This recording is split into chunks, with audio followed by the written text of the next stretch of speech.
Hello, everyone. Thank you for the great introduction, Arman. It's really a privilege for me to be here in Café, and thanks for hosting us, Colin. I wish we could be in your wonderful space at Hana House, but this is what we can do. So if you were expecting the person that was in the page that was Colin was sharing for the talk. That was me before the pandemic hit, right? I had the hair, no facial hair. So after the pandemic, this is how I look. Unfortunately, we all changed. So let me get started my talk today, and I'll also give you a little bit of introduction about myself as well, from my point of view. So, I know that there are maybe young people in the audience who are starting their careers as well. I wanna tell a little bit about my journey. So the title of my talk is "Can we change we monitor our health using skin-like microfluidic wearables?" This little basically animation here or the video here showing a person walking on the beach is both related to the health. So that's why I like it. And the reason that I like it is basically you can see as the person is walking on the wet beach, the water under the feet is basically disappearing, right? It's the sand gets dry as the person is walking. So this phenomena is really interesting, how the liquid is moving in response to mechanical loads. So after I started studying microfluidics for basically the detection of physical loads, mechanical loads, I noticed this and I started doing some research on it, and I'll come back to it later on in my talk. Don't forget how the liquid is moving under the feet of the person, and of course there's another reason I love taking walks on the beach. I highly recommend it since we're in the Bay Area. We have a great opportunity for doing that. Okay, so at Ege University, thank you, Arman, for pronouncing it so well. During my master's degree, I started doing computational work. I was really interested in optics, and I studied optical devices by studying their models, computational models. And when and this led to basically exploration of light and matter interaction during my PhD, and I made devices for photonic applications. Optical communication was the main basically area of research for me. So we have used polymers, glass, simple materials to make sophisticated devices, developed microfabrication, nanofabrication technologies for photonic applications. So after the PhD, or during the PhD, actually, I also worked on biosensors and realized the importance of fluidic control. So without actually having control on the biosensor chips, you cannot really get good results. So this led me to join the Steve Quake lab for doing digital biology and single molecule analysis. And as Arman said, we developed this microfluidic very large scale integration technology with millions of valves, Quake valves inside them, which some of you might be familiar with. So, but once I joined the Santa Clara University, I have started working on the glaucoma management and recently on physical rehabilitation. So there is, I'm an electrical engineer by training, and I switched to optics, physics during my PhD. After that, to bioengineering, which is, I think it's an interesting journey. One of the major engineering branches that I haven't touched on was mechanical engineering during my training. And as you will notice in my talk, I had to learn mechanical engineering as well. So that was kind of an interesting life choices for me, I guess.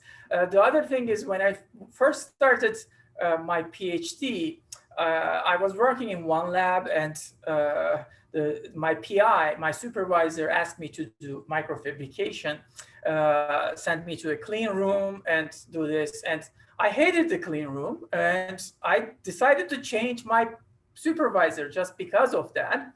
And I changed to another PI and another supervisor, and the other supervisor also sent me to a clean room for microfabrication, working with plastics, photoresist, glass, shaping things, changing their properties, etc. And after some resistance, after several years of resistance, I realized that clean room is really for me, which is actually clean room work is not unlike cooking. So it turns out that I'm also really enjoying cooking at home. So, I mean, for people who are at the beginning of their careers, there is some personal discovery as well. So you need to get to know yourself. So right now, when I think about myself, I really want to build things. I really enjoy building things. And if other people never pushed me in that direction, I never became the person I am right now. So have an open mindset about yourself as well.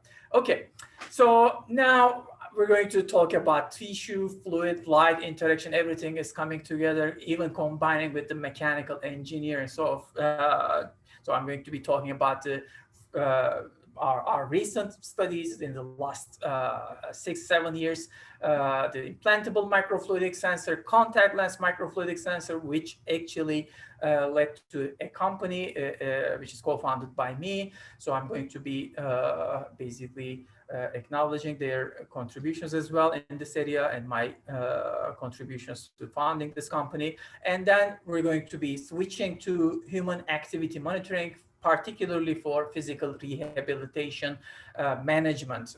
So there is great efforts in this area, and I'm going to be touching on them. So according to this government website, Health Information Technologies, which I think most of us agree on, and if you're not agreeing on the benefits of digitization of patient-generated health data, continuous health monitoring, hopefully after this talk you will agree on this. So these technologies improve patient engagement and self-management skills. They lower the hospital readmission rates. They improve the therapy outcomes, right, and more accurate than patients reporting. One of the success stories, of course, there are more successful technologies and less successful ones, but maybe a success story that you are familiar with is the continuous glucose monitoring, right? So helping diabetes patients, even allowing closed loop systems to control insulin without requirement of patient to check their insulin level. I mean, they can be combined with the insulin pumps. So, I mean, that's basically, I mean, if we can apply this type of a scenario in other diseases, of course, that's the dream. And one such disease that I think has a lot of potential to benefit from continuous health monitoring is glaucoma.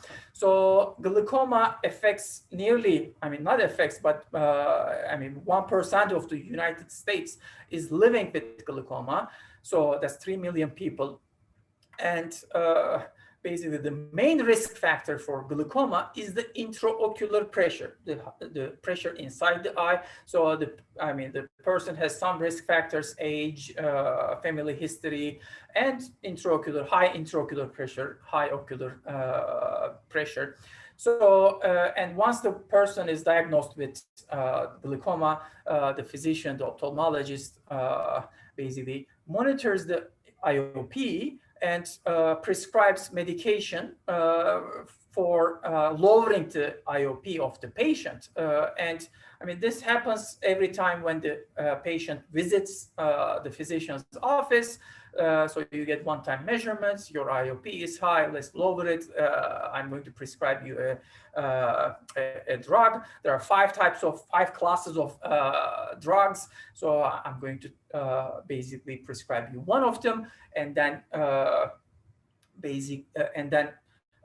if in your next visit your IOP has not reduced, you get prescribed by another drug or a combination of other drugs, basically. So that's how it goes. And this is okay, but one of the basically known facts about intraocular pressure is it changes during the day. So when you visit the doctor, if it's in the morning, your IOP level can be really low.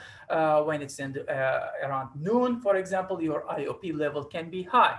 So this will, of course, will change the perception of the physician regarding your progress, disease progress, or basically how you're affected from your medication.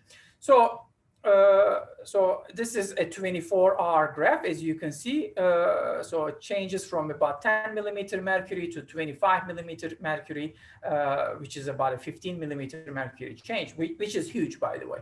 So if we can get continuous measurements of glaucoma during the 24-hour period, of course, this will help patients. In recent years, this fluctuation, diurnal fluctuation, is also established as a separate risk factor than the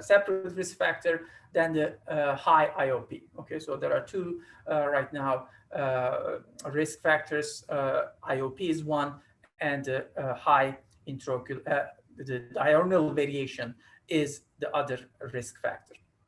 So as I mentioned, first we're going to be talking about basically the technologies that we have developed for monitoring intraocular pressure. And this requires converting the physical inputs, such as the strain in the eye or the pressure inside the eye, to a liquid displacement in a microfluidic channel.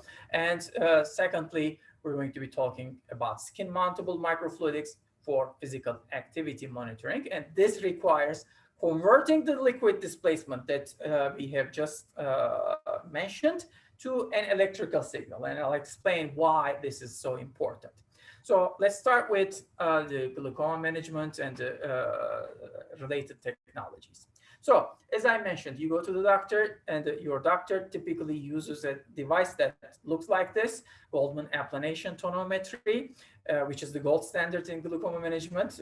It has about 1 millimeter mercury accuracy. So, but of course, it's not true IOP. So how does it measure your the pressure inside your eye?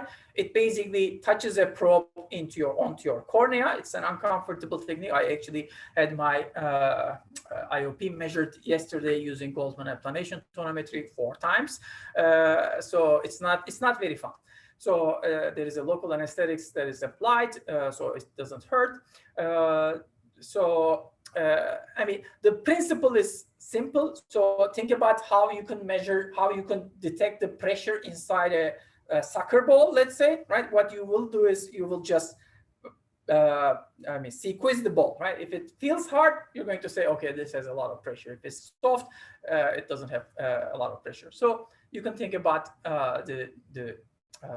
basically operation principle of Goldmann applanation in very basic terms, like how you would measure the pressure inside the ball very qualitatively.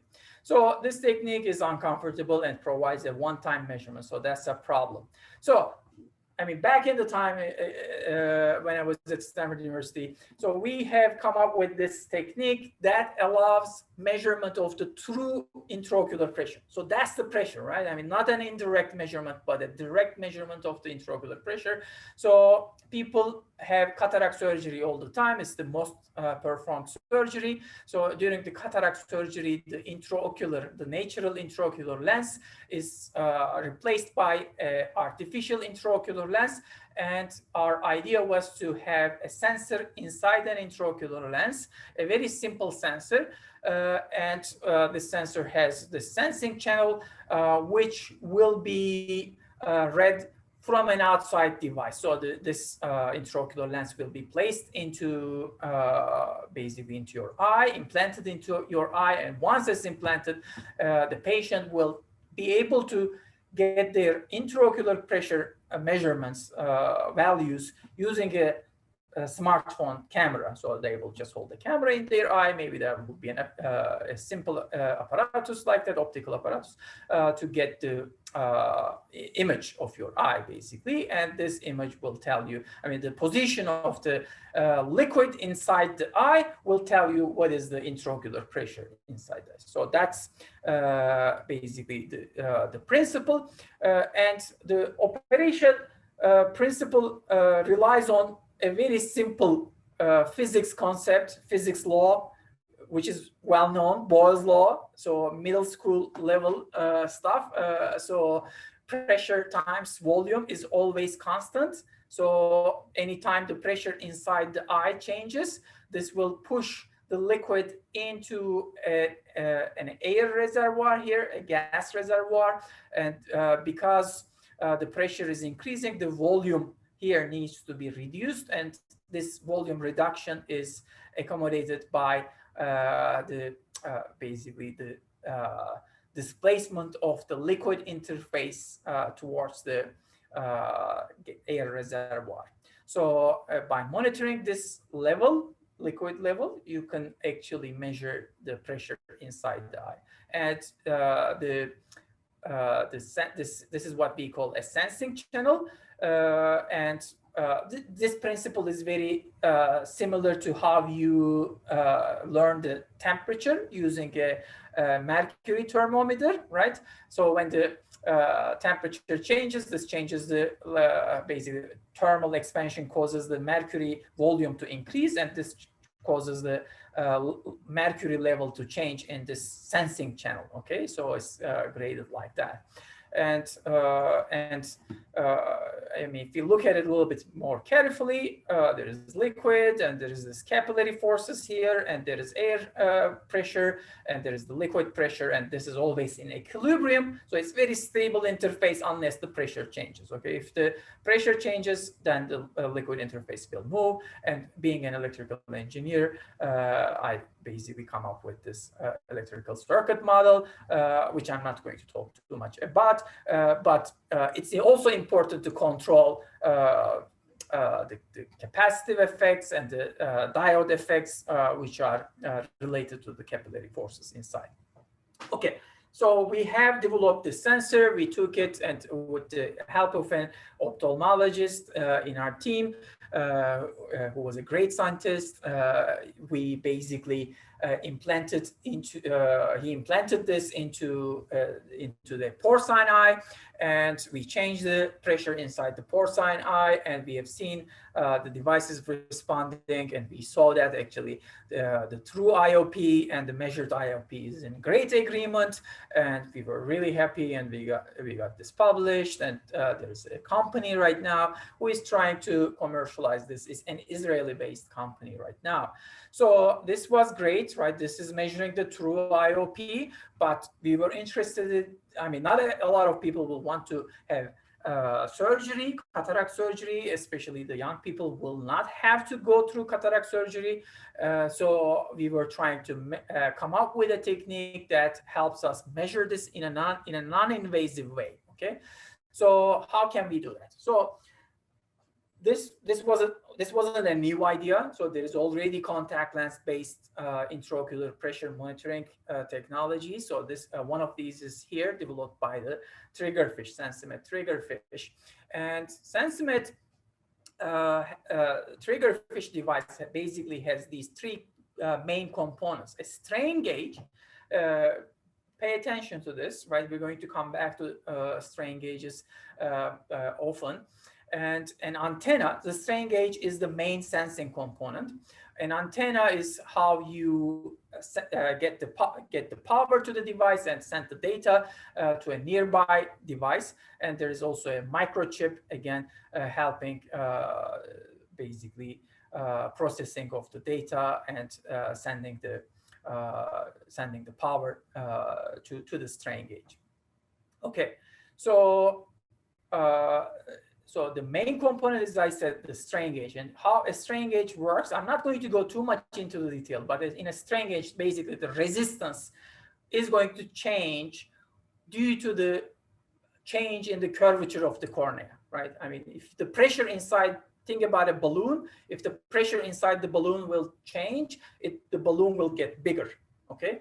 And if the balloon gets bigger, if there is a resistor, a metallic layer on the balloon, the metallic layer will also change shape, right? So it's going to elongate, let's say. So if it elongates, the length will increase. So as you can see, if you have a resistance, if the length of the resistance increases, the resistance will increase. So, okay, so the resistance is proportional to the length divided by area. Okay, there is also this factor, resistivity, which is a material dependent parameter, but that doesn't change for a typical sensor like that. Okay, a simple geometrical strain sensor. So the length increase, resistance increase, area increase, resistance decrease. Okay, so they are basically inversely proportional, as you can see. So but this gives us a really nice basically strain gauge. Okay, so I'm giving you a little bit details about this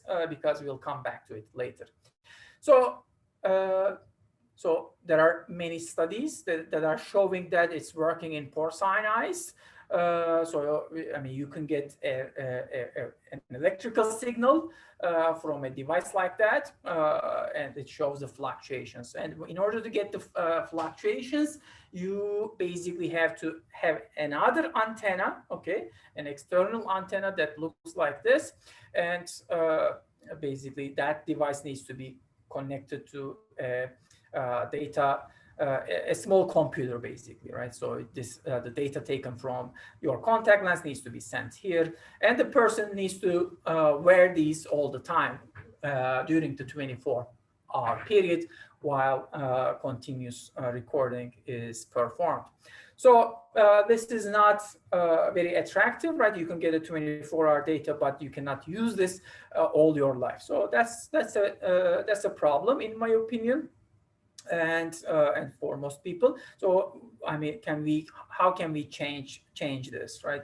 So our idea was to use a microfluidic. I mean, using the similar ideas of looking at the liquid interface position. As the curvature of the eye changes, the liquid interface position will change, and can be actually make a sensor using these principles. So what are the advantages of these type of devices? It's going to be soft, right? There is no microchip, there is no gold layers, no metallic layers. It's all polymers. It can be air permeable. It is all transparent, right? People won't notice it. You wearing this in your eye, basically. So these are big advantages. So this is how a sensor, a contact lens type of sensor looks like. There's a lot of similarities with the implantable device, but essentially the working principle is completely different. Okay, so there is this liquid reservoir, there is this air reservoir, which are also connected by a sensing channel. So these components are somewhat similar, but it's a closed system. There is no contact with the outside environment. So in that sense, it's pretty nice. Again, it's very similar to this temperature mercury thermometer idea. So the operation what we're measuring is different though, right? We're not looking at the resistance change, we're looking at the volume change. So the volume inside, volume of the liquid reservoir will change, and this basically gives us a completely new mechanical sensing principle. So instead of length divided by area, we're measuring the length times the area. And this has some advantages, especially for an application like this, where we try to measure the radial expansion, right? So the cornea is a sphere and it just expands. And so it's basically, I mean, good to have a measurement system that responds to all the directions, right? Not only one direction. So let's look at this sensor in a little bit more simplistic way. So we have the liquid reservoir. I mean, this is the same thing. I just put them, I change the distribution of the elements, right? So we have the liquid reservoir, a sensing channel. So it's basically there are scales, so we can tell where the liquid interface position is, and there is air reservoir. Okay, so I'm not going to talk about the air reservoir. It's not very critical for this talk, but when we actually apply a strain, this will elongate, right? So the whole device will elongate, and there will be some deformation to the liquid reservoir. And what's going to happen is overall, okay, the liquid reservoir volume will reduce. Okay, so and this will cause the interface position to go into the liquid reservoir side. Okay, so there will be a shift to the liquid reservoir side. Okay, so I mean, we didn't know when we started this, we didn't know how it will respond. We had no idea how the volume change. I mean, I showed you this walking on the beach video, and basically this is exactly the same scenario. You see, we have sand in a balloon.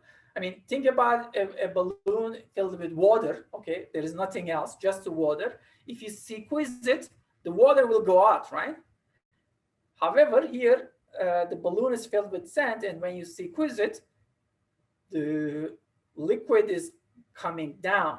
Okay, so what's happening here is somehow the volume is increasing. Okay, the volume inside the balloon is increasing. Normally, when you squeeze a balloon, the volume will decrease, but in this case, the volume is increasing. And when the volume increases, this causes pressure decrease, vacuum effect, and pulls the liquid down into the sand. So this is why when you're walking on the beach, the liquid disappears and the sand becomes dry.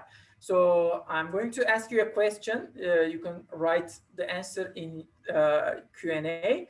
I wonder if anybody knows what is the name of the physical phenomena that we're observing here. Okay, so if you know the answer, just give it to me in Q&A.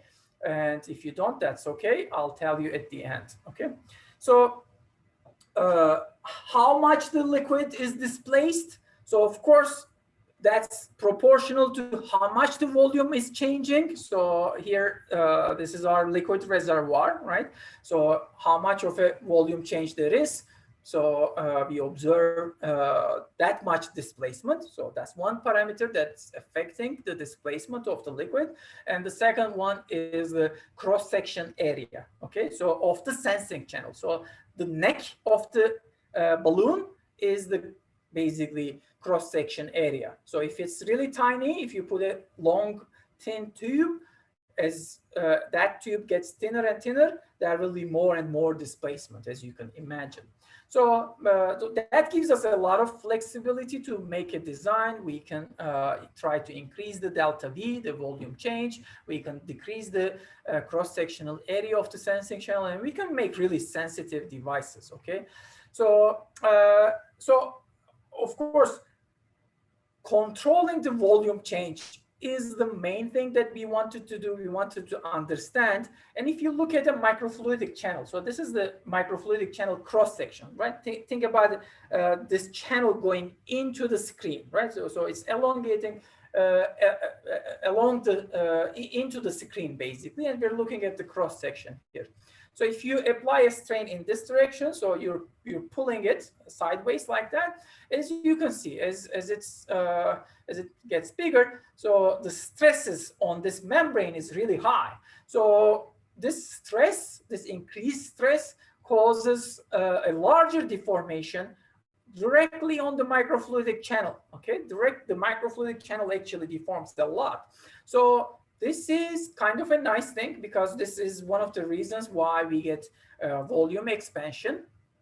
But I mean, here you see this animation, it looks nice, but when we look at it a little bit carefully, as we make this membrane on top of the microfluidic channel thinner and thinner, we will get much larger deformation in the Y direction, right? In this direction, as you can see, this is what we call collapse. The channel is collapsing as the channel is elongating in the X direction. So this is not something we want, okay? But we also want devices to be really thin. The membrane needs to be really thin. If you have a thick membrane, that's going to lead to a very uncomfortable contact lens, which never is wanted, right? So the key here is to have a very narrow channel, okay, and a thin membrane together. Of course, this decreases the volume, so as you can imagine, and one way to increase the volume is to have many of these channels in our device, right? So if you have 5 of these narrow microfluidic channels side by side, you can achieve the same volume here without the collapses. So that's what we realized. So that was good back in 2018, and we also realized we can make some really interesting structures, such as auxiliary materials. So these are interesting structures that behaves basically in unusual ways. Here, if you have a structure, an initial structure where the membrane is made in a convex shape rather than being flat, as you pull it, the deformation will be outward instead of being inward, and this will cause a much bigger volume change. Okay, so this is what we call auxiliary metamaterials. Okay, if you're interested with this, we can talk about it later. So, and this will give us higher sensitivity. Okay, there is bigger displacement of the liquid when you have auxiliary structures. Okay, so we saw this, but making these type of devices was really difficult. Recently, we're trying this in a newer way. So we're trying to create mechanical structures that will give us large volume changes or volume changes in unexpected ways. So this is going to hopefully lead to more sophisticated devices. Okay, we're going to come back to that. So, okay, we made these contact lenses, and then we get our measurements in a porcine eye using a tonopen. Okay, this is a tonometer version, a handheld version of the Goldman applanation tonometer, and our device was able to measure the intraocular pressure on a porcine eye as well. So, okay, we're happy again. So we have characterized the time dynamics of the device.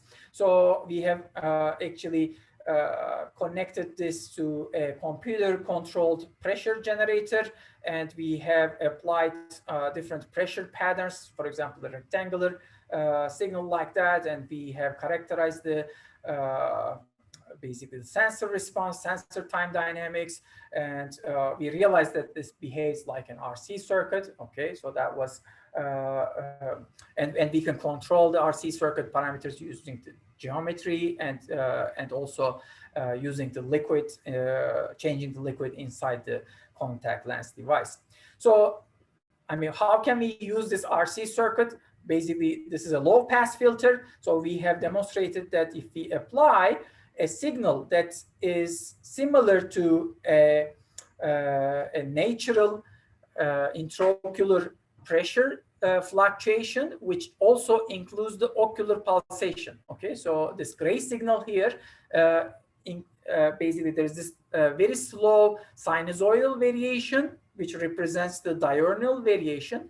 And on top of it, we have the ocular pulsation. So the gray signal here is basically includes these pulses, as you can see. And when we measure our IOP using our imaging technique, we get this blue signal, okay, or the red signal. So blue is on the eye model, the red signal is on the porcine eye. So as you can see, the fast changes, fluctuations are disappearing. Okay, so we are suppressing these fast changes. So we are only measuring the slow diurnal variation. So that's great, right? So any fast changes due to the blinking, due to the ocular pulsation will disappear naturally. So there is internal signal processing capability using microfluidic physics principles created here. So that was great. And of course, that was kind of the end of our research related to glaucoma, but smart lens took over after that part and basically made the devices much thinner, much more sensitive, put it inside a contact lens device that can be used by humans. So here is an example demo by smart lens. And here you can see the contact lens sensor measuring the intraocular pressure of a person and using a camera, basically. So the interfaces here is going to show you in a second. Okay, so this is all I want to talk about, the glaucoma management. And now I'm going to switch to skin mountable microfluidics for physical activity monitoring. So here, so far, we have developed a method to convert physical inputs, mechanical loads, to liquid displacement in a microfluidic channel. So now I'm going to be talking about how to convert this liquid displacement to an electrical signal, because this is really important. You cannot simply take images of a sensor if you have a device on your skin, on your shoulder, on your arm, while you're exercising or while you're doing a physical rehabilitation movement. So that's why we really have to convert these liquid displacement into an electrical signal. So that's extremely critical. So typically, of course, MEMS devices, microelectromechanical devices such as accelerometers, gyroscopes are used in commercial devices for movement tracking. So these devices are, of course, very difficult to interface with the human body. I mean, you can carry them if it's in the form of a watch or it's in the form of a smartphone, but it's not going to be interfaced with the body as easily. And this is a really nice example of this. So of course there has been a great effort on how to interface electronics with the human body, human skin, and John Rogers' group from Northwestern University has been basically leading this area, and they have developed the concept of epidermal electronics. Here you see an example of electrodes directly interfaced with the body, which is great. I mean, you can also interface strain sensors, you can interface piezoelectric sensors with the skin without any problems, but still microchips are very bulky and they need to be basically rigid and separate from this epidermal electronic components, as you can see here.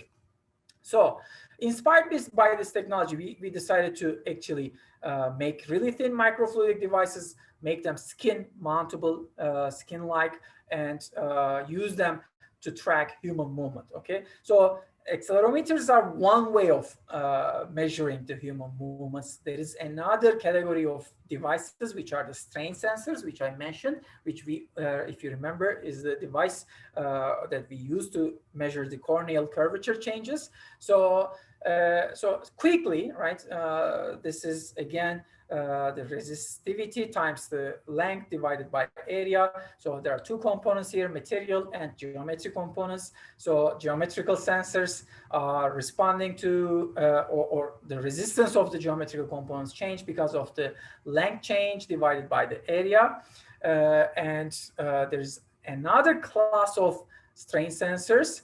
So this is very limited in sensitivity, okay? So these type of devices are easy to make, easy to understand, but very limited in sensitivity. So there are other types of piezoresistive sensors, which there is tremendous research going on in this area. So in short, the resistance changes due to the changes of resistivity. So it's a material property. If you remember, there are nanocomposites inside a rubber material, inside a silicone material, and the nanocomposites have separated from each other as you apply the mechanical load, and this changes the resistivity, and they are very sensitive. Okay, you can make them very sensitive, but it's difficult to achieve directionality. So how are you going to make them respond to a certain direction and not the other one? And also it requires expensive, sometimes expensive nanomaterials. Okay, so we'd like to use this microfluidic principle, again, eliminating completely dependence on, not completely, but mostly dependence on metallic components, on rigid microchips. But the question still remains, how are we going to convert the fluidic displacement to an electrical signal?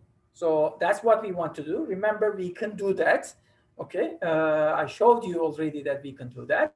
So now, if we have liquid displacement, it turns out that the liquid does not completely leave the channel. Okay, so here is what's going on. So when you have a microfluidic channel that looks like this, and when the liquid is displaced, it turns out that some small amount of liquid remains at the corner. Okay, so this is called corner flow. Okay, and we have used an ionic liquid. It's a conductive liquid. It's a salt, room temperature salt, and when the liquid moves inside of a microfluidic channel, it leaves this residual liquid layer. And as you can imagine, if you go from this channel here, where it's completely filled with the ionic liquid, to this channel where you have a tiny ionic liquid at the corners, this will cause a huge change in the wetting area, right? So the whole channel is wet right now. Okay, this cross section is the full cross section of the channel,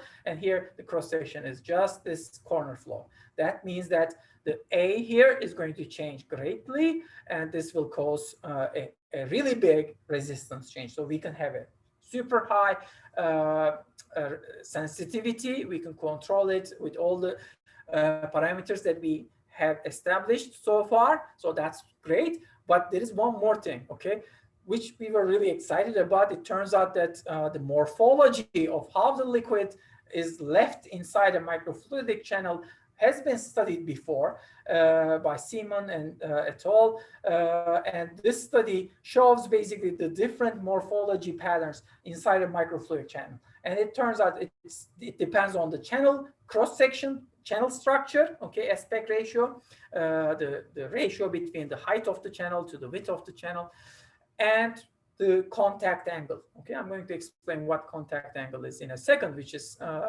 basically some of you might not know. So basically, this is how a strain sensor, skin-mounted strain sensor looks like. It's very thin, You can almost, it's almost conformal. You can see the wrinkles of my arm. Basically, the microfluidic device taking shape of the wrinkles in my eye, so which is great. So if we look at it using just simple imaging, we can see the liquid is displaced, and you can actually tell under a microscope that there is a thin layer of ionic liquid is remaining at the edges. Okay, so so this is how it works.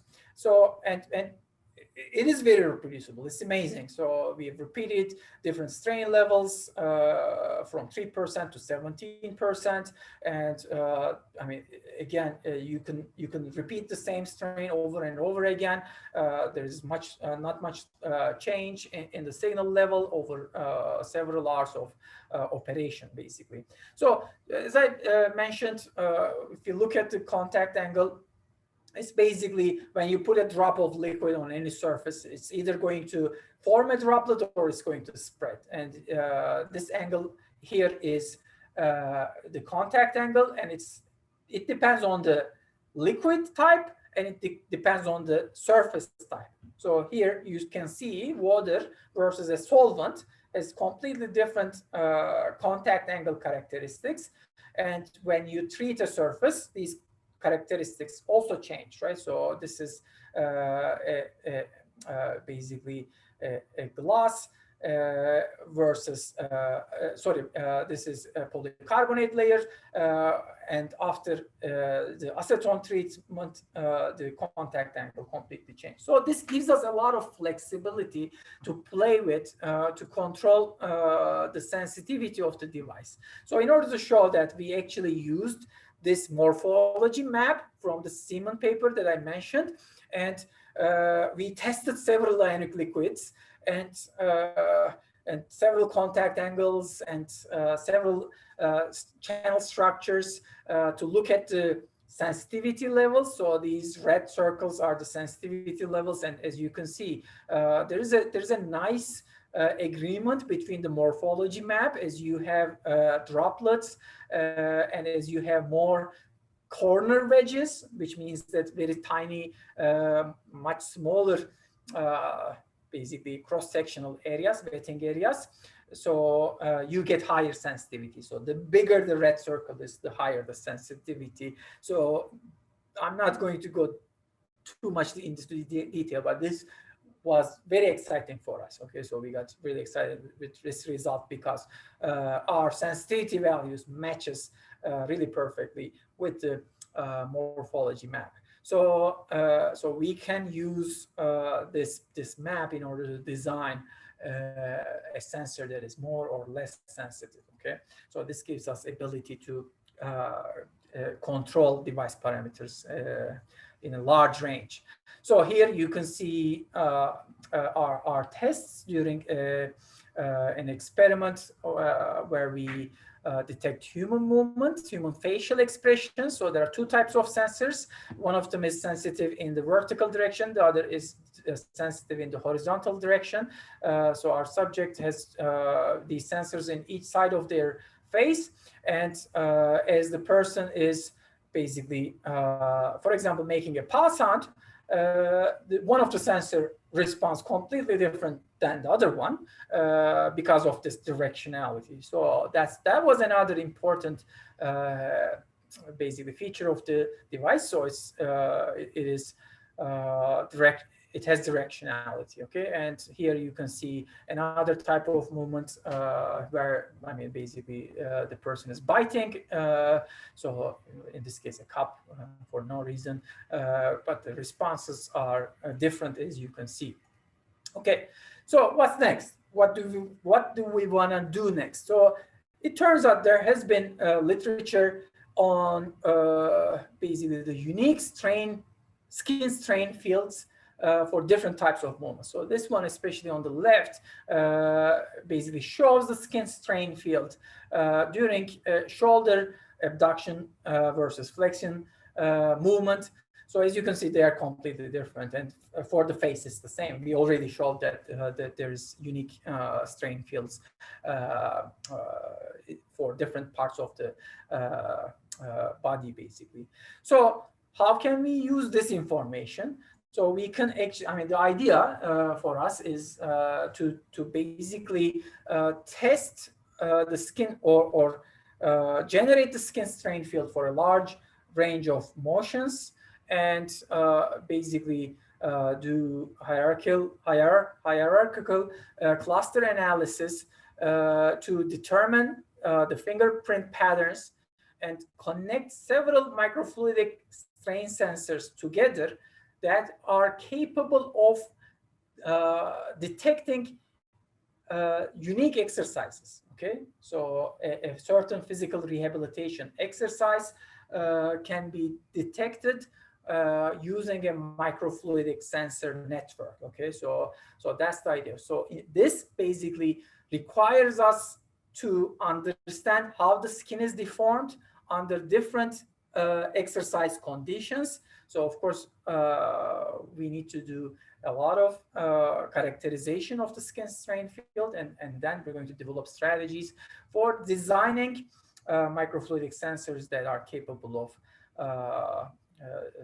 detecting the specific exercises, physical rehabilitation exercise. So in summary, so we have this microfluidic strain sensor, which is capable of detecting 0.004% strain, which corresponds to about 1 millimeter mercury IOP change. So this this presents a path to integrate with a silicon hydrogel soft contact lens, which is the ultimate goal. So in my opinion, and this will of course lead to people, whoever is using the contact lens and others, be able to monitor their intraocular pressure levels whenever they want.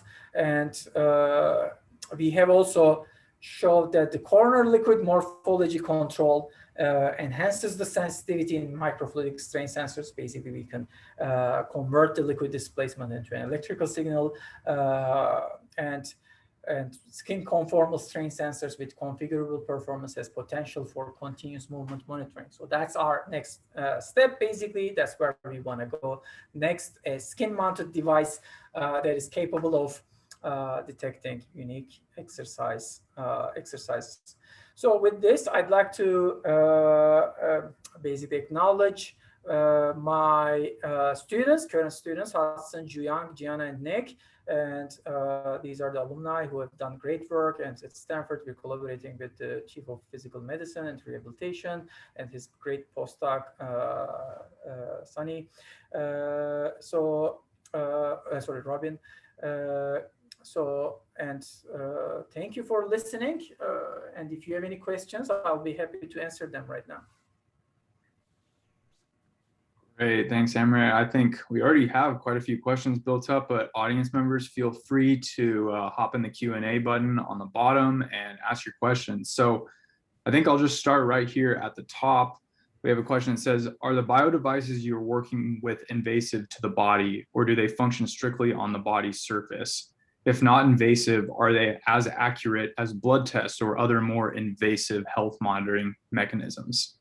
Yeah, so I have already talked about an implantable device. So that's of course an invasive technology, and it indeed gives a more accurate pressure measurement.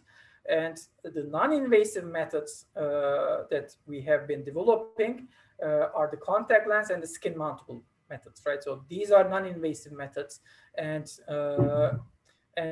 we're measuring the physical inputs. Don't forget, right? We're not making biochemical measurements. We're making physical measurements such as pressure and strain and mechanical load. And in terms of measuring the strain, it is extremely sensitive and it is extremely accurate. For example, if we talk about the glaucoma, how strain is how accurate representation is strain for the pressure inside the eye, that's a different question. So there is a lot of data that is showing that the pressure and the curvature of the eye and the strain have nice correlation. So, and it can be used, if it's accurately measured, it can be basically a good representation for the intraocular pressure. Great. Thanks for that. Thanks for that answer. We have another question here. It says, by the ideal gas law, I would imagine body temperature, like during a fever, affects intraocular pressure. How does the wearable correct for that? Yes, so that's a great question. I mean, it doesn't correct for it right now. It might require a different measurement of the body temperature, or it might require a different measurement of the environment, right? So I mean, don't forget, you're going to be using a smartphone to take an image of your eye. At that point, it's quite possible to incorporate the environmental temperature, incorporate the skin temperature into your measurement. But that's a great point. Thanks for paying attention. So someone is doing really well in their really well in their high school, middle school physics class. That's great. Thanks for that answer. Yeah, definitely a cool thing to point out. Another question here from Martin says, is baseline drift in the glaucoma sensor a problem? How is calibration of each sensor done? Baseline drift. So we don't, okay, I think there are two parts to this question. Baseline drift is not a problem. So the devices are very stable as far as I know. But the calibration, okay, calibration, so how a position that you see here corresponds to a pressure value, okay, so that is a different question, okay, so the calibration has to be made, right? So the person needs to get their intraocular pressure measured for the first time using standard Goldman applanation tonometry. But the idea is, at least initially, the person will have this contact lens placed into the eye by the ophthalmologist, and the ophthalmologist can easily get a measurement of their intraocular pressure using Goldman applanation tonometry only one time. And after that, on top of this initial point, how does the IOP is changing can be monitored, right? So that's how the calibration will be done. Excellent point. Great, thanks for clarifying there.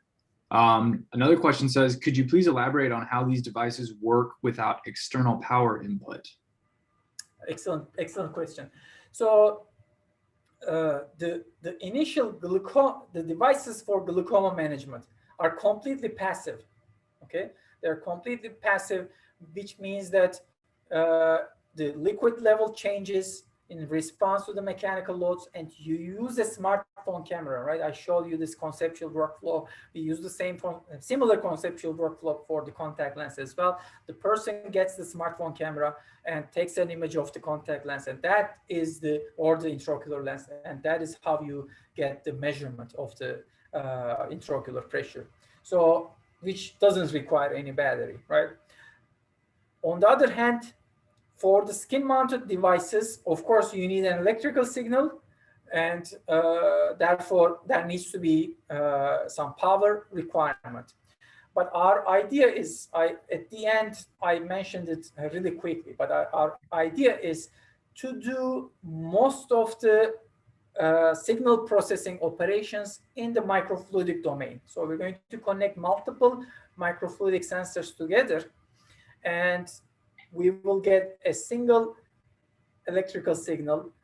This will reduce the computational power, right? Normally, you collect the electrical signal from several sensors, and you do machine learning, and you try to identify different motion, and you need to power multiple sensors at the same time, etc. So we're going to connect everything in microfluidic domain, do the signal processing in microfluidic domain, and at the end, the data will be represented by a single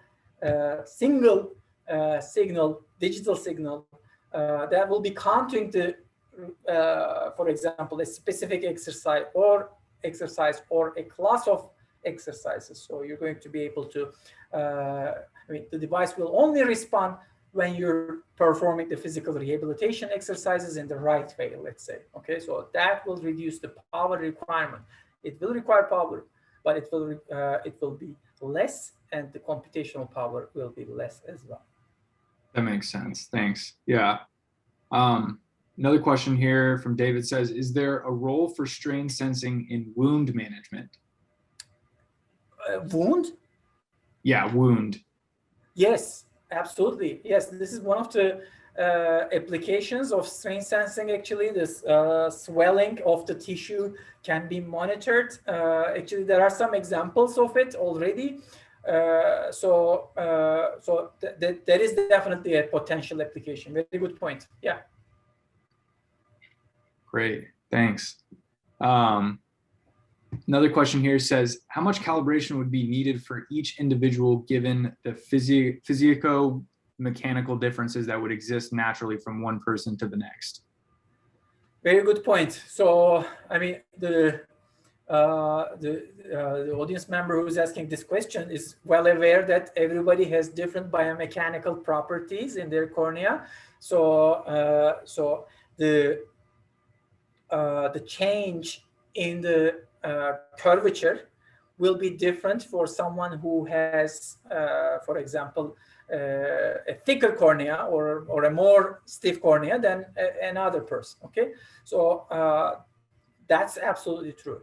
But this is true even for Goldmann applanation tonometry, right? So there is, I mean, you either have to go with an invasive technique, okay, such as an implantable device, or you have to use a technique that is making the measurement from outside. There is no way of measuring the true IOP without an invasive technique to true IOP. Okay, so this is, but if you get an accurate measurement, a reliable measurement using an external device, using a non-invasive device continuously, this is going to be a tremendous advancement compared to the Goldmann applanation tonometry, which is the gold standard, which is not taking into account the biomechanical variation between the patients, basically.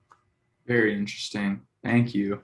Another question here says, is it possible to use the specialized contact lenses as a method of delivery of medication as well as a way to monitor health? So this is a great point. So I already mentioned continuous glucose monitoring in connection with insulin pumps for closed loop systems to deliver insulin in response to the variations of glucose. So that's definitely a possibility for these type of sensors as well. So this type of microfluidic devices.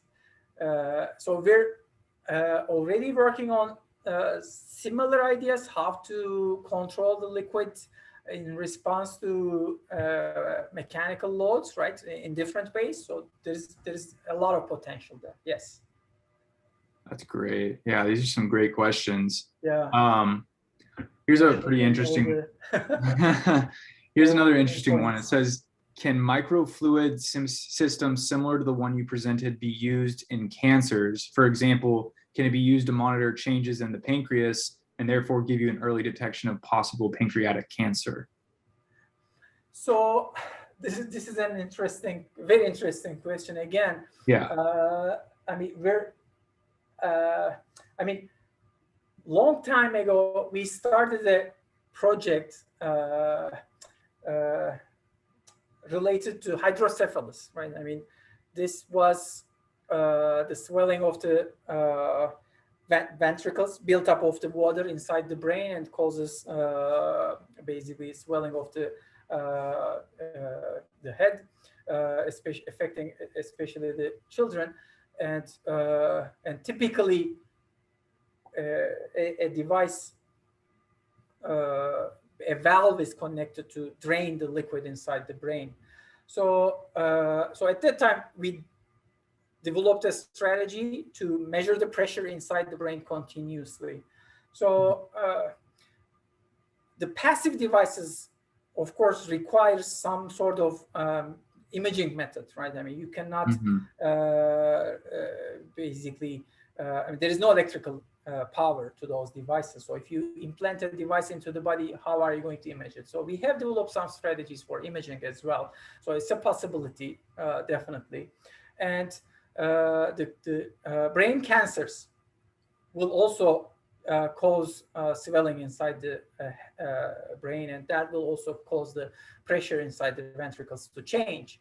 So there is already a study going on with my colleagues, so related to this. So it's definitely a possibility. Yes. Yeah. No, that definitely seems like a really great use case if we could get to that. Yeah, exactly. So we haven't we haven't actually considered pancreas cancer. So, but I mean, brain cancers has been under discussion. Very cool. Another question here is, how accurate is the contact lens sensor? In other words, what is its error of margin? Margin of error, probably. That was said. Yeah. Margin. So, I mean, I personally have the data for the benchtop experiments that we have conducted in the lab. So for the intraocular pressure measurements on controlled environment, right, on a porcine eye, for example, the accuracy was, as I mentioned, 1 millimeter mercury, which is same as the Goldman applanation tonometry. I mean, if you can show that I'm not working on it. If the smart lens can show it, that 1 millimeter mercury accuracy on human trials, that's going to change the paradigm in glaucoma management. So the best devices right now are in 5 millimeter mercury accuracy level, okay, which is not exactly continuous. There's this other technologies such as eye care, and they have about 5 millimeter mercury accuracy. So, the clinical study is about to start. I don't know the answer to this question right now for human trials, but okay, for controlled environment, is 1 millimeter mercury accuracy. Makes sense. Thanks for that. And I think we're coming up on our last question here. I think it's a good one to end on. It says, what type of biocompatible materials do you use for the skin microfluidic devices in order to avoid skin irritation? Sure. So, we use silicones, okay? So it turns out that silicones are really air permeable, okay? Such as PDMS. I don't know if you're familiar with PDMS. So these are, almost like a rubber. It's very air permeable. It's very soft, very flexible, and it doesn't cause any skin irritation.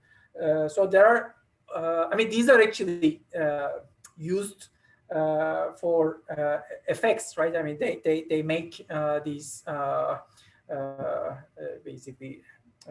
If you want to make a vampire or something, they put these things onto your skin. So they're already tested materials. That's great. Thanks. And actually, right as I was saying that, we did get a few more questions. I want to make sure everyone has a chance to ask their questions. So we'll end with these two, I think.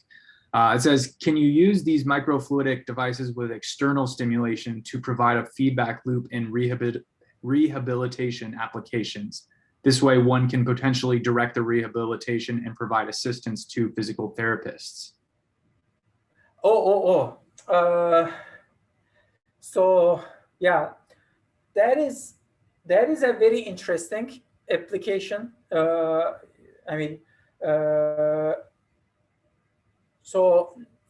For physical rehabilitation.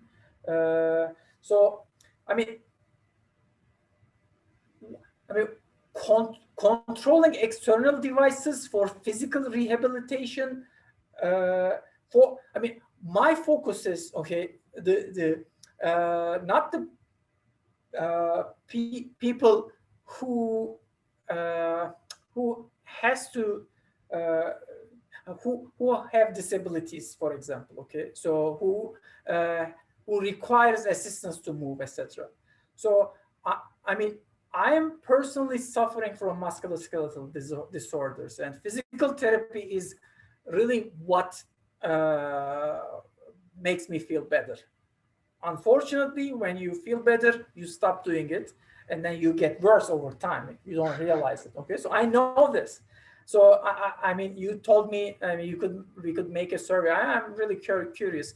If we ask this question to your audience, a lot of people will probably say, I mean, they have some musculoskeletal problems, and a lot of people will say they're not doing these as religiously as they should be.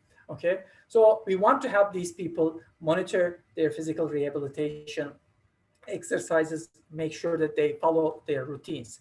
So there are already some other technologies, more sophisticated technologies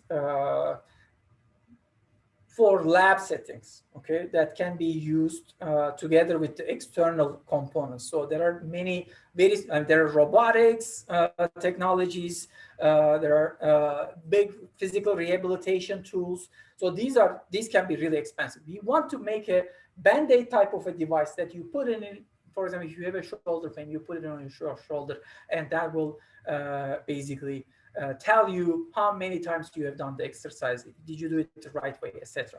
So controlling external devices requires extra level of basically reliability from the device. Okay, so I don't think that is going to be possible with the microfluidic devices. So I mean that's why I was struggling a little bit to answer this question, but I don't think that microfluidics is the way to go. There are already more advanced electronic, micro electromechanical systems, robotic systems, mechatronic systems related to that. No, that makes sense. Thanks for taking a stab at answering it, though. I really appreciate that. And I think here's the last question. I think this would be something everyone could benefit from, but it says, you mentioned research on brain cancer when answering the question on the pancreatic cancer. Do you have a reference on this research that one could read? On cancer? And the pressure measurement. So I can definitely share something with you related to that. I mean, this is a really new area. So the brain cancer research and how we can measure, how we can use microfluidic sensors to measure the pressure inside the brain. So this is a research area that we're trying to start. We have a patent on that.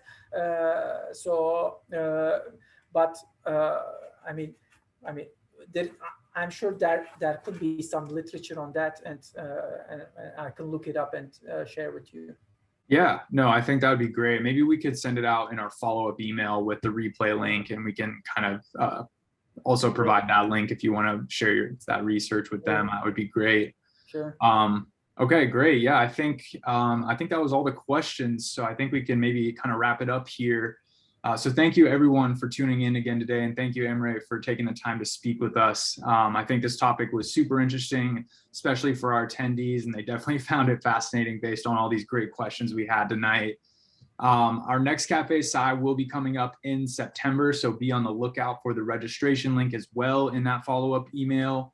And with that, I'll let you all get back to the rest of your Thursday evening, go eat dinner, go enjoy the night, and I look forward to seeing you all next month.